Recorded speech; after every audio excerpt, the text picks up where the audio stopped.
تو اللہ نے کہا تمہیں نہیں پتا کہ میں نے اسے کتنی طاقت دی ہے، صلاحیت دی ہے، پاور دی ہے۔ تو ہم سب کو اللہ نے پاور دی ہے، ہم سب میں پوٹینشل ہے کہ ہم کچھ بھی کر سکتے ہیں، لیکن ہم زنجیریں بندھی ہوئی ہیں جو روکتی ہیں ہمیں اوپر جانے سے۔ تو میرے نبی صلی اللہ علیہ وسلم نے مدینہ میں وہ زنجیریں توڑ دی، انسانوں کو آزاد کر دیا، ان کو پر دے دیے۔ وہی لوگ تھے، اور یہ تاریخ کا حصہ ہے، وہی لوگ تھے جن کی کوئی حیثیت نہیں تھی دو سپر پاورز کے سامنے۔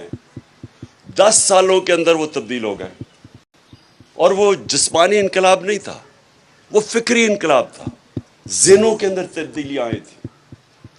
عورتوں کو انہوں نے آزاد کیسے کیا؟ رائٹس دے کے۔ آج بھی پاکستان میں سمجھتا ہوں کہ ہم نے باوجود کہ ہم نے قانون بھی پاس کیا، 80% خواتین کو ان کے انہیریٹنس رائٹس نہیں ملتے جو انہوں نے 1500 سال پہلے انہوں نے عورتوں کو دیے تھے، ان کو رائٹس دیے تھے۔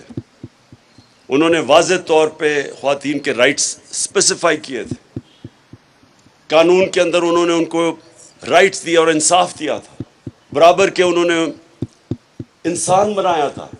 پہلے عورتیں اور آدمیوں کو برابر کے انسان نہیں سمجھتے تھے۔ انہوں نے غلاموں کو آزاد کیا تھا۔ مسلمان واحد مسلمان کی تاریخ ہے کہ غلام بادشاہ بن گئے۔ ہندوستان میں سلیو ڈینسٹی تھی، مملوک جو ایجپٹ میں تھے وہ غلام تھے جو بادشاہت کی انہوں نے۔ تو غلاموں کو انہوں نے آزاد کیا، خواتین کو آزاد کیا۔ انسانوں کو کیسے آزاد کیا؟ انصاف دے کے۔ انصاف جو ہوتا ہے وہ آپ کو آزاد کرتا ہے۔ جب مجھے قانون پروٹیکٹ کرتا ہے طاقتور سے، تب میں آزاد ہوتا ہوں۔ آج اب اگر بدترین غلامی انسانوں کی دیکھنی آپ نے تو اندرون سندھ چلے جائیں، جس طرح وہ انسانوں کو، وہ ان کے طاقتور، ان کے وڈیرے انسانوں کو رکھتے ہیں۔ میں آپ کو یقین دلاتا ہوں کہ میں جتنا باہر مغربی دنیا میں سفر کیا ہے، جانوروں کو اس طرح وہاں مغرب میں رکھے، ان کے اوپر وہ جیل میں ڈال دیتے ہیں۔ جانوروں سے اگر وہ ظلم کرے وہ لوگوں جیل میں ڈال دیتے ہیں وہاں۔ جو انسانوں سے ظلم ہوتا ہے، خاص طور پہ میں اندرون سندھ کی بات کر رہا ہوں کہ کوئی ان کے رائٹس نہیں ہیں۔ تو جب آپ کے حقوق نہیں ہوتے تو پھر انسانی معاشرہ نہیں رہتا، وہ جانوروں کا معاشرہ بن جاتا ہے۔ جانور اور انسانی معاشرے میں فرق یہ ہوتا ہے کہ انسانوں کے معاشرے میں انصاف ہوتا ہے۔ جب انسانی معاشرے میں انصاف نہیں ہوتا پھر وہ جانوروں، بلکہ جانوروں سے بھی نیچے چلا جاتا ہے وہ معاشرہ۔ اس لیے انہوں نے سب سے پہلے اسٹیبلش کیا انصاف۔ اور انصاف کیا تھا ان کا کہ ان کے بعد مدینہ کی ریاست میں 2 خلیفہ وقت عدالت میں جاتے ہیں، خلیفہ ہوتے ہوئے عدالت میں پیش ہوتے ہیں، اور حضرت علی رضی اللہ تعالیٰ ایک یہودی سے عدالت میں کیس ہار جاتے ہیں خلیفہ ہوتے ہوئے، کیونکہ جو قاضی ہے وہ ان کے بیٹے کی گواہی قبول نہیں کرتا۔ حضرت علی یعنی ان کا مقام دیکھیں، ایک یہودی شہری سے کیس ہار جاتے ہیں۔ آپ سوچیں کہ وہاں انصاف کا کیا لیول ہوگا، کیا سٹینڈرڈز ہوں گی۔ آج آپ سوچ سکتے ہیں کہ کسی بھی مغربی معاشرے میں جس کو ہمارے سے بہتر انصاف کا نظام ہے، وہاں کوئی ان کا حاکم ہو، ان کا سربراہ ہو، وہ ایک کسی اور مائنورٹی سے کیس ہار جائے، وہاں بھی تصور نہیں ہے۔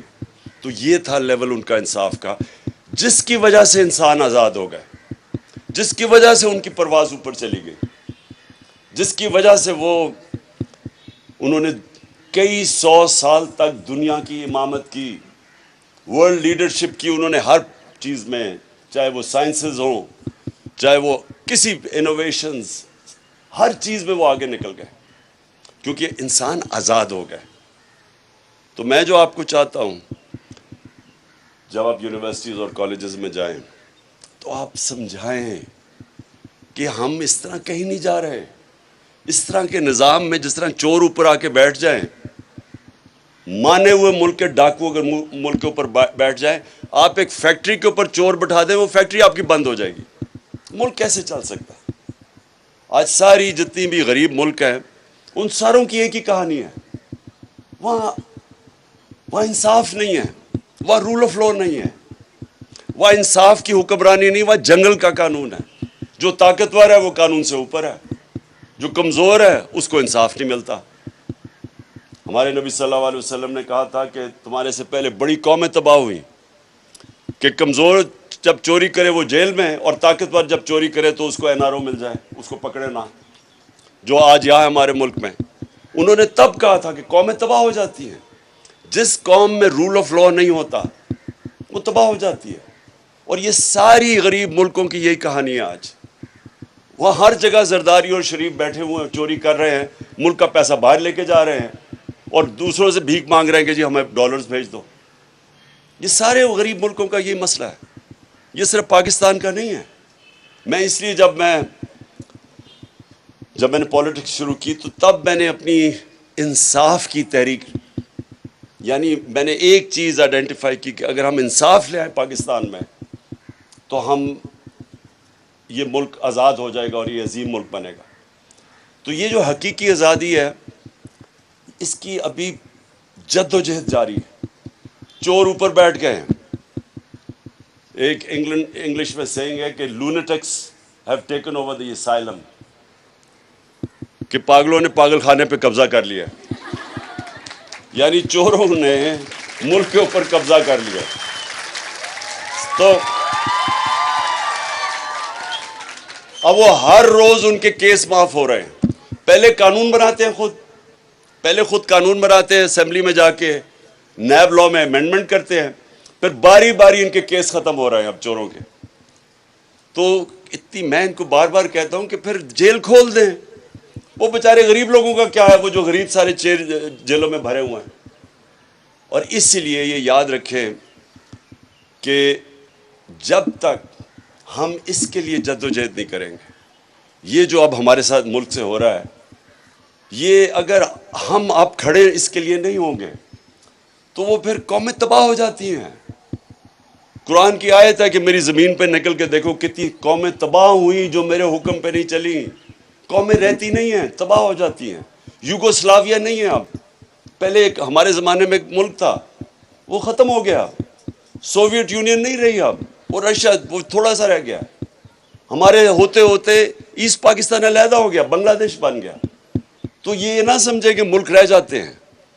جب تک ملک اپنی انصاف کے لیے جد و جہد نہیں کرتے، اپنے حقوق کے لیے، اپنے رائٹس کے لیے، اپنی آزادی کے لیے قومیں نہیں کھڑی ہوتی، وہ پھر قومیں تباہ ہو جاتی ہیں.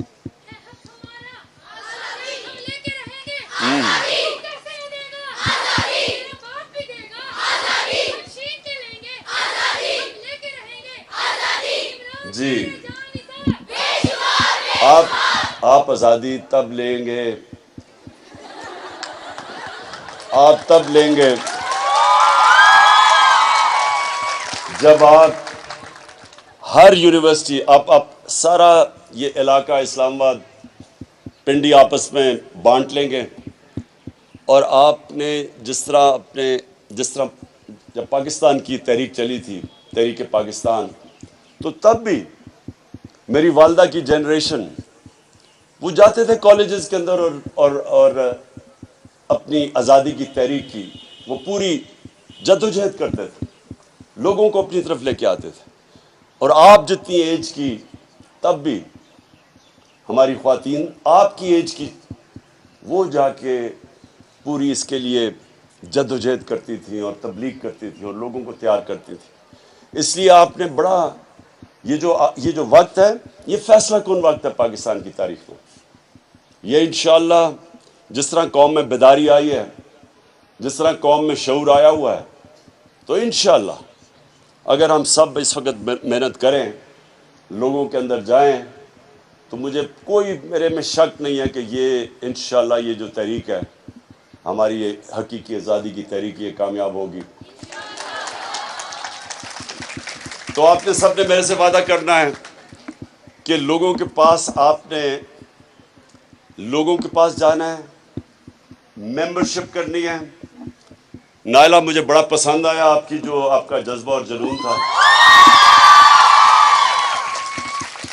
اور آپ میں جو شعور تھا, یعنی جو آپ نے کئی باتیں کی وہ بڑی, میں نے بڑے بڑے دیر میں جو پولیٹکس میں لوگ رہتے ہیں ان سے نہیں سنی وہ باتیں. کیونکہ دیکھیں دو چیزیں ہوتی ہیں, پولیٹکس آپ نے سمجھ لی ہے. ایک ہے پولیٹکس جو دنیا میں بدنام ہے. آدمی یا عورت پولیٹکس میں آتی ہے عوام کی خدمت کرنے کے لیے اور وعدے کرتی ہے کہ میں خدمت کروں گی عوام کی یا کروں گا, اور اس کے بعد خود پیسے بنانے شروع ہو جاتے ہیں, لوگوں کو لوٹنا شروع ہو جاتے ہیں. اور دوسرے ہیں جو پولیٹکس کو عبادت سمجھتے ہیں, جو پیغمبروں کا راستہ تھا, وہ بھی اسٹیٹ کرافٹ تھی. نبی صلی اللہ علیہ وسلم نے بھی مدینہ کی ریاست سنبھالی تھی, لیکن وہ ایک عبادت میں کنورٹ ہو جاتی ہے کیونکہ انہوں نے لوگوں کی زندگیاں بدل دی, انسانوں کو اٹھا دیا, فلاحی ریاست بنا دی, انصاف کر دیا, حقوق دے دیے. وہ بھی پولیٹکس ہے. تو دو پولیٹکس ہے, ایک قائد اعظم کی ہے, ایک ان چوروں کی ہے. اور آپ جو پولیٹکس کریں گے وہ آپ کی عبادت میں شامل ہوگی, کیونکہ آپ اپنی ذات کے لیے نہیں کریں گے, آپ اپنی قوم کے لیے کریں گے. جس طرح کشمیر کے لوگ ہیں جو مقبوضہ کشمیر میں, یعنی وہ کن مشکلوں میں ان کی خواتین نکلتی ہیں, ظلم ہوتا ہے, لیکن وہ بار بار قربانیوں کے بار بار نکلتی رہتی ہیں, کیونکہ وہ سب کو سمجھتے ہیں کہ غلام قوم کبھی کھڑی نہیں ہو سکتی. غلام صرف اچھے غلام بن سکتے ہیں, صرف آزاد قومیں اوپر جاتی ہیں. اور وہی جو میں نے پھر سے کہا کہ مدینہ کی ریاست ہمارے لیے ہمیشہ کے لیے ایک مثال ہے مسلمانوں کے لیے کہ کیسے ایک انسان بدلے, اور وہ دنیا کی انہوں نے امامت کی. اور اس لیے اللہ کہتا ہے کہ ان کے راستے پہ چلو ہماری بہتری کے لیے, کہ اگر ہم نے اس سے نکلنا ہے جس دلدل میں ہمیں پھنسایا ہوا ہے, قرضے لے لے کے. وہ ہمارا وہ شہباز شریف جاتا ہے ہر جگہ کہتا ہے جی دیکھیں میں بھیک تو نہیں مانگ رہا, میں مجبور ہوں, ہاں مجبوری ہے, میں بھیک تو نہیں مانگنا چاہتا لیکن میں مجبور ہوں, میں مانگنے نہیں آیا. تو وہ اصل میں ساری قوم کو ذلیل کرتا ہے. خوددار قوموں کی عزت ہوتی ہے, جو انسان اپنی عزت کرواتا ہے اس کی عزت ہوتی ہے. آپ اپنی اگر عزت نہیں کروائیں گے دنیا آپ کی عزت نہیں کرے گی, دنیا کے سامنے ہاتھ پھیلائیں گے کوئی عزت نہیں کرے گا. تو انشاءاللہ میں آپ کی سب کی اب ڈیوٹی لگا رہا ہوں. میں آپ کو 1-2 مہینے دوں گا, نہیں 1 مہینے میں میں دیکھوں گا کہ آپ نے کتنی ممبرشپ کی ہے, آپ کی کتنی بڑی یہ ہماری ISF کی تنظیم کتنی بڑی بن جاتی ہے.